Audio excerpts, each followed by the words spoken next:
সৃষ্টিকর্তার সহযোগিতা ছিল, না হলে এরকম একটা যুদ্ধে নিরস্ত্র হয়ে আমরা আপনাদের সাথে যুদ্ধ করে পেরে উঠতে পারতাম না।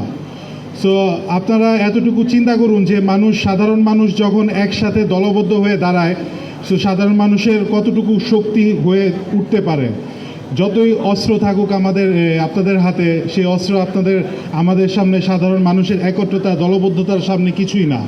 এটা আমাদের জন্য একটা নিদর্শন যে সামনে ভবিষ্যতে যদি কখনো কোনো অরাজকতার সৃষ্টি হয়, সেই অরাজকতার মধ্যে আমাদের হাতে নিরস্ত্র হয়ে আমরা দলবদ্ধ হয়ে দাঁড়ালে সেখানে আমাদেরকে পরাজিত করার শক্তি হয়তোবা কারো নেই।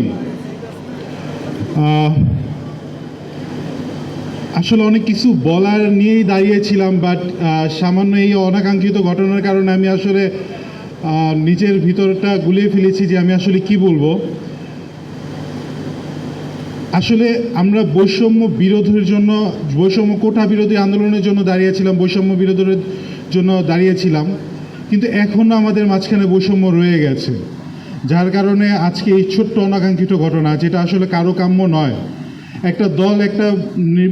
বিভিন্ন দল বিভিন্ন ধরনের মতামত নিয়ে চলে, বিভিন্ন ভেদাভেদ নিয়ে চলে। সো আমাদের সবার উচিত তাদের মতামত প্রকাশ করতে দেওয়ার। এটা আপনাদের কাছে আমার রিকোয়েস্ট যে হ্যাঁ, এক একজন এক একভাবে চাবে আপনার কাছে, এক একজন এক একভাবে বলবে। সো তাদেরকে ব্যক্তি স্বাধীনতা দিন।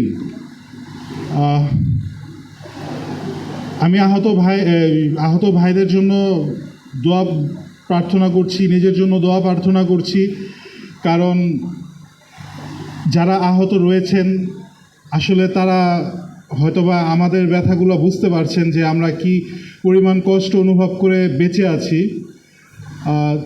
সেই কষ্টের জায়গা থেকে যখন এই ধরনের অরাজকতা সৃষ্টি হয় বা দেখতে পাই, শুনতে হয়, তখন আসলে খুব বেশি খারাপ লাগে।